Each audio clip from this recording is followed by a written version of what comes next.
À voix haute. À voix mystérieuse. Texte de Jérôme Fouquet. Le prix de l'excellence. Enseigner n'est pas une sinécure. L'homme dont je contemple l'abdomen lardé de 8 coups de couteau en a fait la triste expérience. Il gagnait sa vie en professant la physique-chimie dans un des établissements privés les plus prestigieux de la région parisienne, le lycée Saint-Thomas, médaille de bronze nationale et véritable fabrique à champions. Niché en plein cœur du 16e arrondissement, il peut se targuer d'être un vrai campus à l'anglo-saxonne, accueillant grande résidence étudiante et vaste terrain de sport. La réussite a un coût, et nos élites ne lésinent pas sur les moyens pour assurer leur descendance. Monsieur Maignan était un enseignant sévère comme la majorité de ses condisciples. Le but avoué de saint Thomas est de préparer ses élèves à l'âpreté de ses classes préparatoires, ses âmes, pour intégrer les meilleures écoles d'ingénieurs ou de commerce. Seuls les plus résistants parviendront au bout, l'établissement mettant un point d'honneur à renvoyer avant la terminale tout adolescent qui ne présenterait pas le nantissement d'une réussite future. Cet univers impitoyable a manifestement poussé au meurtre. Je contemple le cadavre, ses mutilations au bas-ventre, témoins d'un acharnement manifeste. Qui peut en vouloir autant à un être humain ? J'ai été sollicité pour cette affaire par M. Dubois, le proviseur. Nous sommes à 3 semaines des examens de fin d'année, là où se jouent les résultats des élèves et le classement du lycée à la maille nationale. Le chef d'établissement a également diligenté la police, il n'en a pas le choix, mais en tant qu'ancien militaire, il s'en méfie de toutes ses forces. De plus, il a peur qu'une enquête officielle ne vienne perturber l'esprit de ces charmantes têtes blondes. Il ne vise pas moins que la première place du classement cette année et n'a pas ménagé ses efforts pour y arriver. Recrutement de plusieurs enseignants étrangers reconnus, équipement de toutes les salles de classe d'un projecteur vidéo, réfection complète de la cantine, aménagement des résidences pour accueillir 50 élèves supplémentaires. Il est temps d'amasser les lauriers de cette débauche de capitale. François L., un officier de la DPJ, a été nommé sur l'affaire. Le proviseur l'a invité à la plus grande discrétion, le cantonnant à des entretiens dans l'enceinte du commissariat tandis qu'il m'octroyait l'enquête de terrain. J'ai été embauché en tant que pion, ce qui me permet de circuler à ma guise dans l'établissement pour observer les faits et gestes et converser sans retenue avec les élèves et enseignants. Ma mission est d'empêcher que le sang de M. Maignan ne vienne souiller la réputation grandissante de saint Thomas. M. Dubois me fait confiance pour que je déniche le coupable en un temps record pour dissiper la menace qui plane sur son établissement et permettre à ses élèves de lui offrir la première place, consécration d'une brillante carrière qui court sur 3 décennies. Moi, c'est Matt, Mathieu, ou Matt the Brain, le surnom affectif donné par mes anciens collègues du 36. J'ai quitté le monde courroucé de la police pour celui duveteux des enquêtes privées. J'ai gagné en confort ce que j'ai perdu en adrénaline. Ma première idée me pousse à comprendre qui peut avoir accès au bureau du proviseur. Celui-ci me confie ne pas le verrouiller la nuit venue, n'en ayant pas le besoin. Tous ces documents importants, à l'abri dans une autre pièce attenante fermée à double tour. Le meurtre a eu lieu tôt, aux alentours de 6 heures du matin. N'importe quel résident, professeur ou étudiant a pu s'introduire dans les locaux durant la nuit et déposer le cadavre dans le bureau. Cela représente environ 1000 suspects. Cette affaire démarre comme un adagio de Jean-Sébastien Bach. Je demande à M. Dubois si des non-résidents peuvent avoir accès. Il répond de façon catégorique. Lui seul dispose des clés pour ouvrir et fermer le lycée, ce dont il s'acquitte tous les soirs et tous les matins. Son logement de fonction est au rez-de-chaussée du bâtiment administratif, un pied-à-terre cossu de 120 mètres carrés qui fait de nombreux envieux. Il me détaille son emploi du temps du jour, réglé comme un coucou suisse. Il s'est levé comme à l'accoutumée, à 5h30, a fait son petit footing habituel entre les platanes de la cour géante du lycée, avant un petit tour à son bureau pour traiter son courrier. Il affectionne le calme qui y règne avant la furie des premiers cours.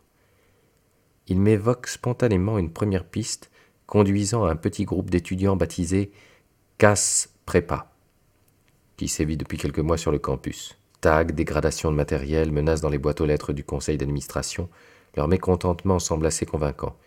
Il reproche à saint Thomas de ne présenter qu'un modèle de réussite, délaissant les élèves qui ne s'orientent pas vers des classes préparatoires. Le hic, c'est que personne ne sait vraiment qui se cache derrière Casse Prépa.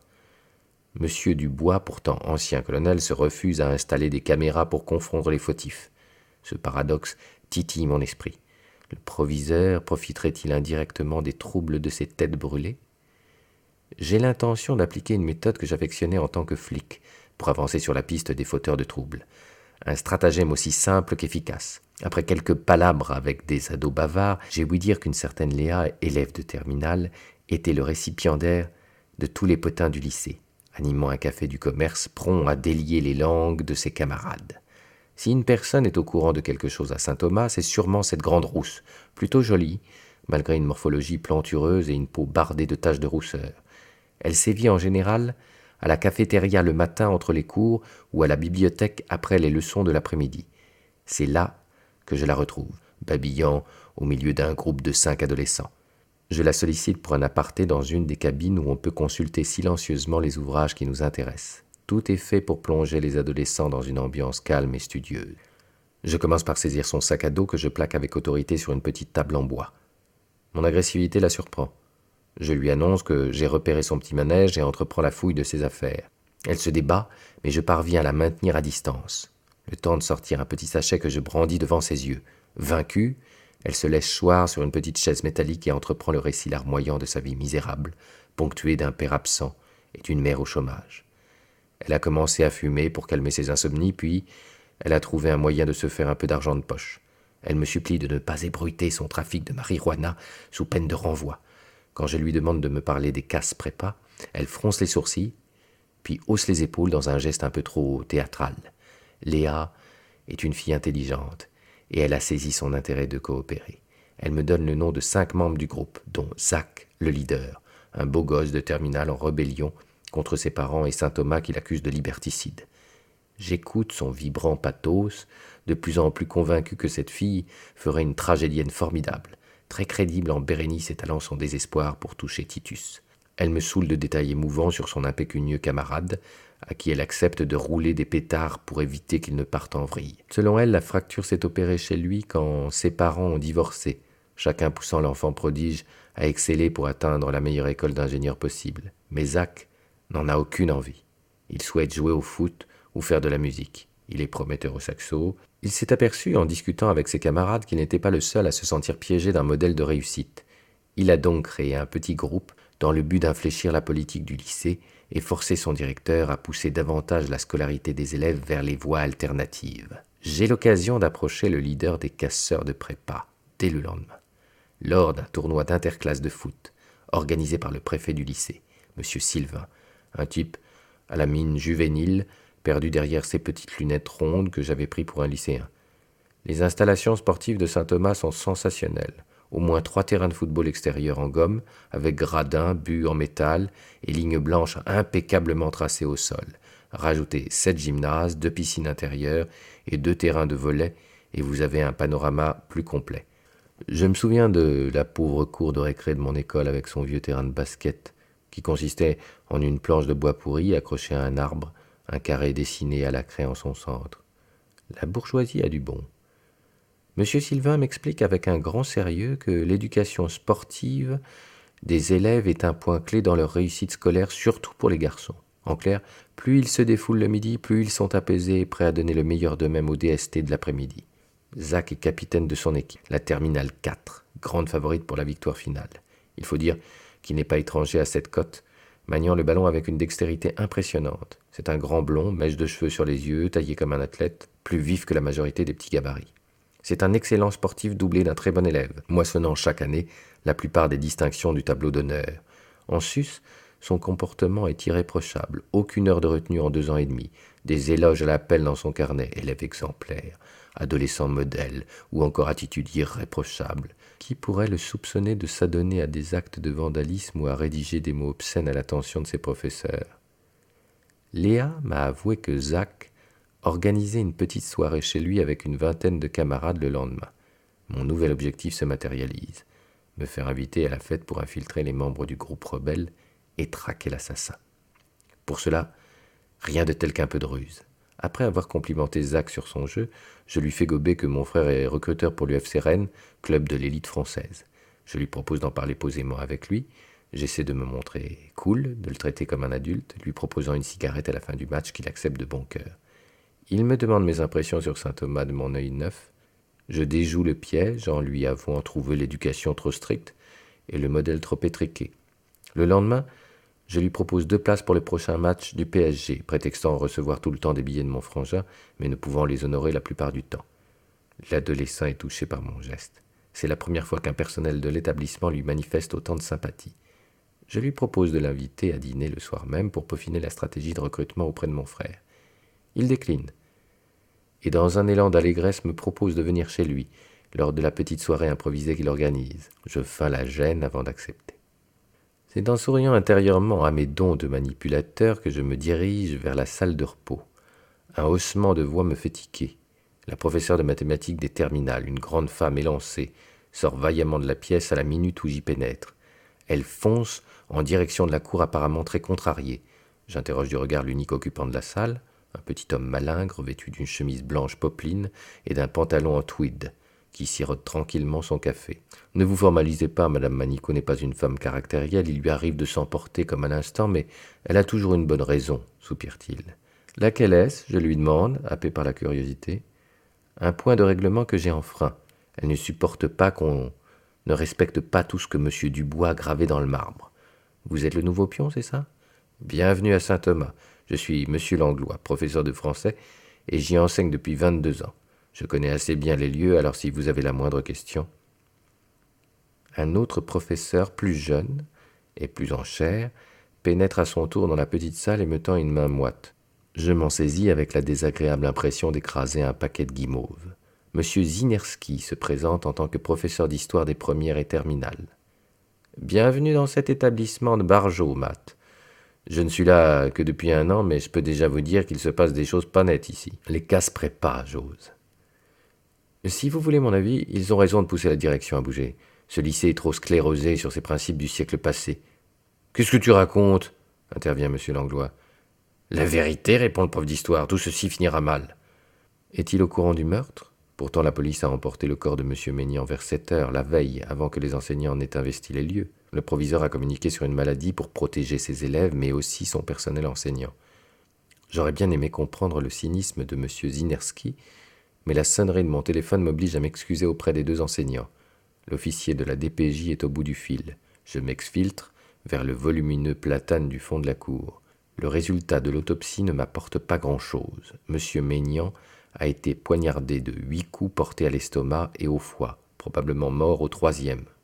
Je soupçonne François de m'appeler pour me soutirer des informations. Je reste évasif sur mon enquête, lui expliquant que je n'ai rien trouvé encore de suspect. Il se montre insistant, pointant du doigt ma position privilégiée au cœur du lycée, lui se contentant de procès-verbaux d'enseignants peu volubiles et focalisés sur la réussite des élèves de leur classe. Je coupe court aux remontrances, remettant l'officier à sa juste place de gratte-papier. Les anciens flics sont toujours les plus revanchards.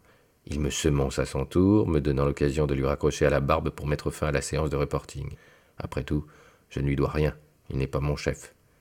Quand je reviens dans la salle de repos, M. Zinerski et M. Langlois se sont évaporés au profit d'une certaine Mme Wepler, professeure d'anglais, grande et blafarde comme l'écorce d'un bouleau.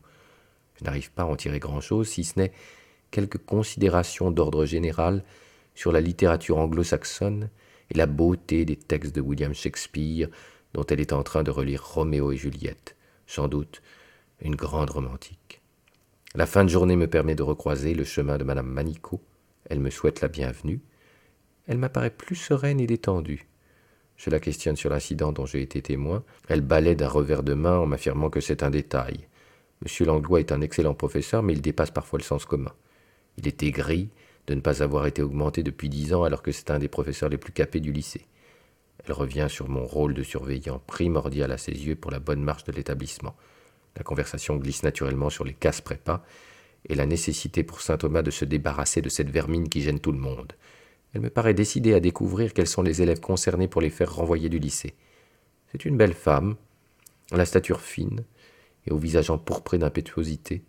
Elle est vive, brillante, ses iris bistrés brillent d'une rare intensité. Je la sens déterminée, soucieuse que les délinquants soient punis pour justifier de l'application du règlement de l'établissement. Comment coller un élève qui oublie ses affaires si ceux qui taguent les salles de classe s'en sortent indemnes, me confie-t-elle. C'est toute l'institution que ces casseurs sont en train de remettre en cause. Le soir tombe sur l'ouest parisien.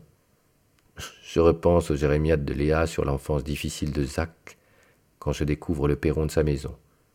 Ça fait longtemps que je n'ai pas vu le petit Trianon de Marie-Antoinette, mais c'est l'idée qu'il m'en reste. À plus petite échelle, un grand bâtiment de pierre de taille sur 2 niveaux avec des colonnes corinthiennes bordées par une esplanade. Je ne sais pas ce que son père fait comme métier, mais il n'est sans doute pas dans le besoin. Un certain David fait pivoter l'imposante porte d'acier et m'indique que Zach est dans le salon, occupé à soigner sa playlist. Nous sommes une petite vingtaine, un symposium d'élèves de Saint-Thomas a arpenté un large vestibule, une grande cuisine ouverte à l'américaine et un salon de ministère. Aucun adulte autre que moi pour veiller sur cette ribambelle d'adolescents, la plupart déjà éméchés, qui gesticulent sur une musique techno trop bruyante à mon goût. Ce qui m'étonne chez les jeunes aujourd'hui, c'est leur besoin de vivre le monde en accéléré. Je me tourne vers Léa, qui se fait servir un mojito par un métis à la carrure de videur de boîte de nuit. Je suis impressionné par la taille des épaules et des biceps de l'adolescent et me demande à quoi ses parents le nourrissent, sans doute pas aux céréales bio. Léa me fait un clin d'œil en aspirant goulûment son cocktail. Je sollicite un tour du propriétaire, qu'elle m'accorde volontiers. Elle semble y avoir ses aises. Je me demande quelle relation elle peut entretenir avec Zach. Sûrement plus qu'une simple entraide entre étudiants. Elle me fait la bio de notre hôte. J'apprends que son père a créé sa société informatique qu'il a revendue à Amazon 10 ans plus tôt, récoltant un pactole qui lui a permis de faire construire cette belle propriété en plein cœur du 16e arrondissement de la capitale. Il a ensuite divorcé, puis s'est remis en ménage avec une femme plus jeune qui bosse dans le domaine pharmaceutique. Je l'interroge sur leur absence du soir. Ils sont partis chasser à la campagne, comme c'est pratique. Le papa n'octroie peut-être pas d'argent de poche à son fiston, mais il lui laisse son château de temps en temps pour qu'il s'amuse avec qui bon lui semble. Il ferait sans doute mieux de veiller à ce que les mômes ne mettent pas à jour le feu à leur lycée. Léa se dit surprise de me voir parmi les invités, m'avoue que c'est la première fois que Zach se rapproche d'un pion. J'ai une chance inestimable. Elle me questionne sur la suite de mon plan. Vais-je dénoncer les casse-prépas à la direction? Je la rassure. J'essaie d'abord de comprendre leurs mouvements avant de les juger et de les faire condamner. Elle m'abandonne au milieu de l'escalier qui mène à l'étage pour répondre à la sollicitation de sa copine Marie, qui veut danser sur Tones and I du groupe Dance Monkey. Elle m'avoue que celle-ci bade depuis quelques jours. Elle a une relation avec un professeur du lycée qui ne lui accorde que peu de temps étant déjà marié. Elle devait le voir ce soir, mais il a décommandé au dernier moment. Je m'interroge sur la promiscuité élève-enseignant. Comment résister à l'attrait d'un être qui vous nourrit intellectuellement, et de l'autre côté, comment ne pas succomber au charme de la jeunesse qu'on côtoie tous les jours? Je décide de continuer la visite du manoir seul, et progresse dans la montée quand l'alarme de mon smartphone se lance, 20h30, l'heure de faire des sérénades à ma fille. J'agrippe mon appareil quand je perçois des murmures qui proviennent d'une double porte en bois par laquelle filtre un ray de lumière tamisée. Je me rapproche et colle mon occiput à la paroi. J'entends plusieurs voix de garçons et de filles qui parlent d'un plan et de lutte. Il est question de cours de sciences naturelles et de dégradation. Un adolescent évoque la tyrannie de M. Dubois, décrète que les professeurs ne sont que des larbins inféodés au directeur, dont ils exécutent stupidement le règlement digne d'un État totalitaire. Je reconnais la voix de Zach. Une jeune fille le contredit en affirmant que M. Zinerski est différent. Le groupe convient que c'est le seul qui ne s'est pas encore fait ponctionner le cerveau car il est nouveau. Le leader du groupe ajoute qu'il a rencontré un surveillant compréhensif également. Je me sens flatté. Cela fait un prof et un pion. Très insuffisant pour inverser la tendance. Il reprend une logorée anarchiste revendiquant le droit de se faire entendre. Pour lui, la seule action efficace consiste à faire plier l'administration du lycée, son frère aîné ayant essayé avant lui la conciliation diplomatique par le biais des délégués et parents d'élèves. Une bérésina. Monsieur Dubois en avait profité pour resserrer la vis des règles draconiennes de saint Thomas.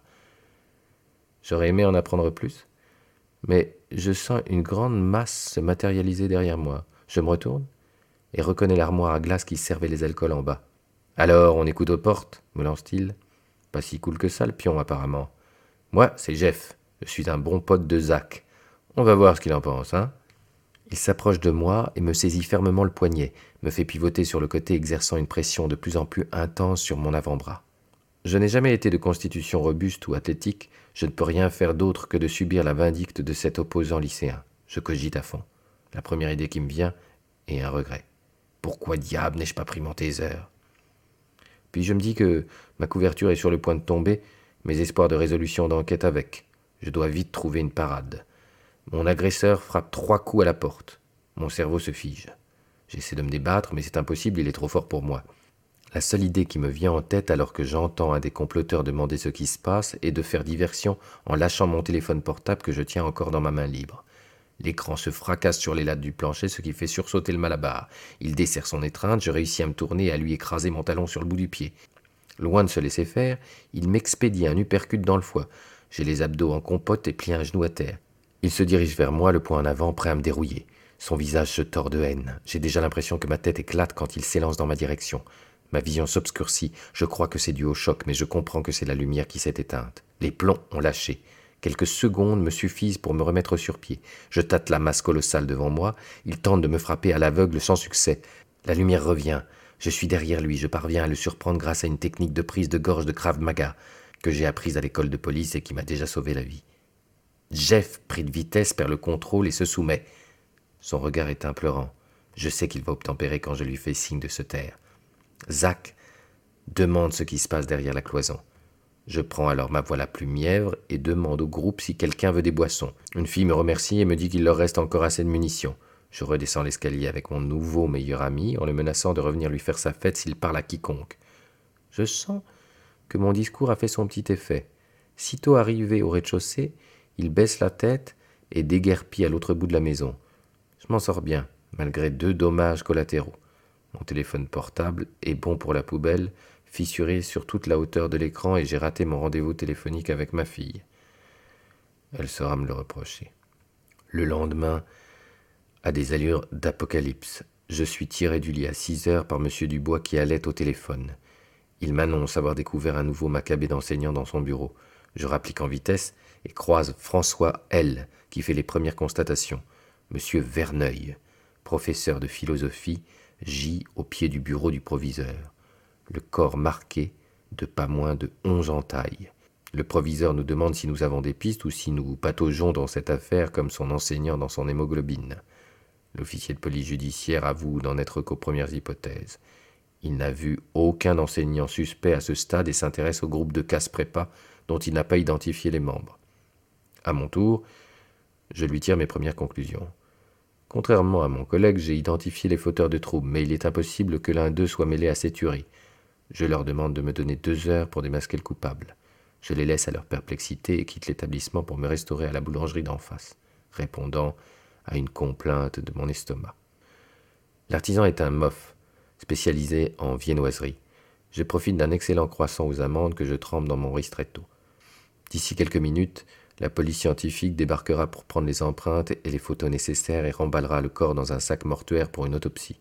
L'assassin a donc sciemment choisi l'heure et le lieu de ses crimes pour que les victimes soient découvertes avant l'ouverture du lycée et éviter que la panique ne se propage dans l'établissement. Oui, mais dans quel but ? J'appelle ma fille avec ce qui me reste de téléphone. Elle ne décroche pas, j'imagine par fierté car je sais qu'elle est réveillée. Je retente, elle répond à la 3e sonnerie. Le début de notre conversation est timide, je m'excuse pour la veille. Sournoise, elle me laisse me débattre, puis j'essaie de la questionner sur sa journée, mais elle demeure fermée. Alors je parle de tout et de rien, de ma solitude, je lui dis qu'elle me manque, que je l'aime. J'entends ses sanglots. Je lui suggère de m'appeler dans la journée si elle en a envie. Elle me remercie avant de me dire qu'elle m'aime aussi, qu'elle aimerait qu'on soit encore réunis avec sa mère tous les 3.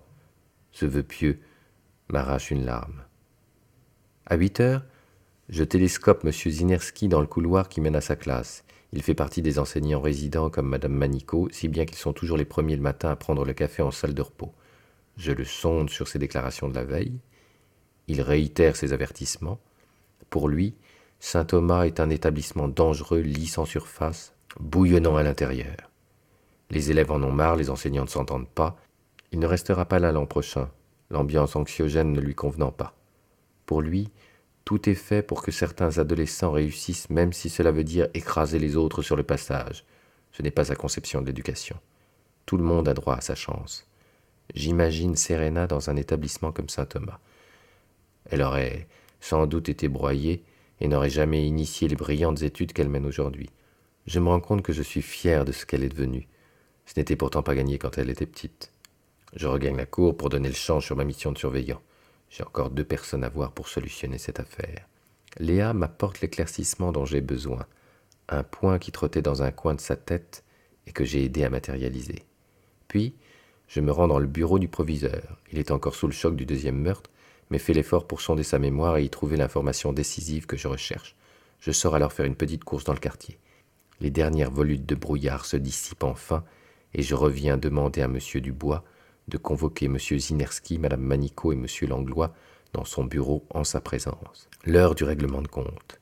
Je prends le temps de bien observer leur mine renfrognée avant de commencer mon petit laïus. Ils tombent des nues quand je leur avoue ne pas être surveillant, mais ancien policier reconverti en privé. La tension s'invite dans le bureau alors que j'entreprends le déroulé de mon enquête. J'ai tout d'abord cru à la culpabilité d'un élève de terminale, Zach. Il est à la tête d'un petit groupe de rébellion, les casse-prépas, mais j'ai balayé cette hypothèse. Lui et ses acolytes étaient en effet chez lui le soir du second crime. Je le sais car ils organisaient une petite fête à laquelle je me suis rendu. Le cadavre de M. Verneuil ayant été trouvé par M. le proviseur dans son bureau le lendemain matin, cela a impliqué que Zach, consort, ait réussi à pénétrer dans l'établissement de nuit. Ce qui est impossible, aucun de ses étudiants n'en a la clé. De plus, l'acharnement pratiqué sur les victimes m'est apparu invraisemblable. Je pense que l'assassin a voulu orienter les soupçons sur les élèves, impliquant qu'ils aient été plusieurs à tuer ou que la jeunesse a fait paniquer le coupable, frappant plus que de nécessaire pour parvenir à ses fins. Mes soupçons se sont donc naturellement portés sur des professeurs résidents. D'abord, M. Zinerski, qui est le professeur le plus critique sur les méthodes de l'établissement et qui se querelle fréquemment avec le directeur. Ensuite, Mme Manicot, qui mène la guerre contre le groupe de Zach et qui aurait intérêt à mettre celui-ci hors d'état de nuire en lui faisant porter le chapeau des deux crimes. Et puis, un événement a attiré toute mon attention. Une altercation entre Mme Manicot et M. Langlois. J'ai essayé d'imaginer ce qui aurait pu la mettre en rogne à ce point concernant un de ses collègues. Je me suis douté qu'il s'agissait de quelque chose de grave. J'ai appris en discutant avec Léa hier que Marie avait une relation avec un professeur marié. Je me suis douté que c'était vous, monsieur Langlois, et que c'est ce qui avait justifié la dispute. Le professeur de français proteste avec vigueur. Oui, j'avoue avoir des sentiments pour Marie, et alors, elle a 18 ans et est majeure. Rien fait de mal, si vous le dites. Léa, qui m'a donné le nom des membres des casse prépa et dont l'ami avait une relation avec un enseignant, m'a livré il y a 1 heure un dernier témoignage décisif. Je savais qu'elle était insomniaque, raison pour laquelle elle fume de l'herbe. Elle vous a vu, monsieur Langlois, dans la cour du lycée la nuit du premier meurtre. Il était 3 heures du matin.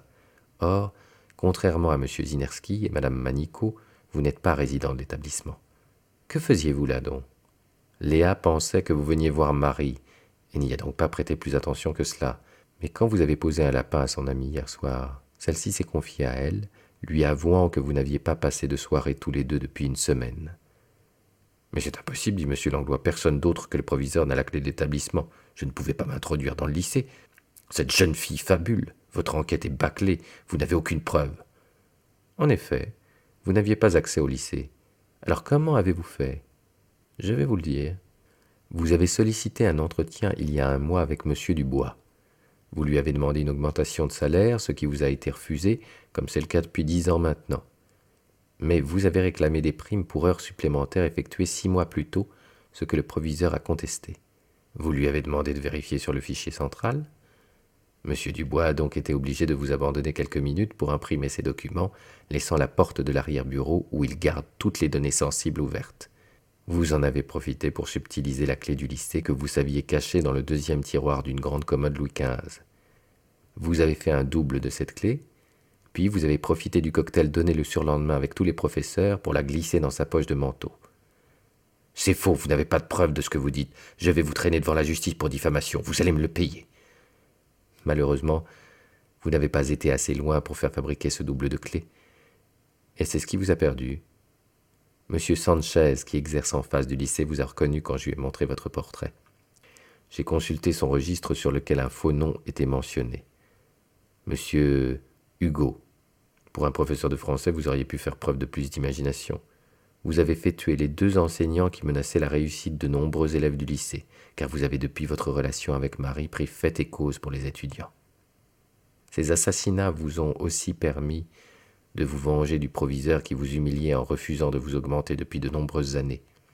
Vous espériez le voir craquer et démissionner, c'est pour ça que vous déposiez les cadavres la nuit, pour qu'il soit le seul à les voir au petit matin.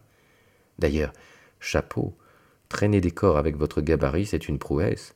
Je penche pour la technique du tapis qui vous a permis de faire rouler les corps au sol. Plus simple et moins fatigant. Pas vrai?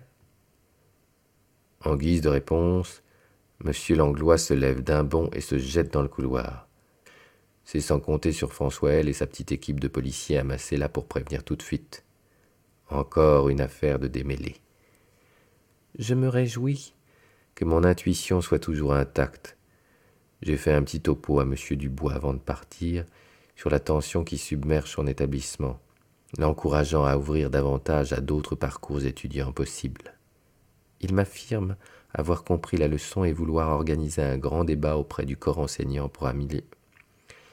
Il m'affirme avoir compris la leçon et vouloir organiser un grand débat auprès du corps enseignant pour améliorer les choses. Pas avant la rentrée prochaine, évidemment. Il compte encore bien d'ici là accéder au statut privilégié de meilleur lycée de France.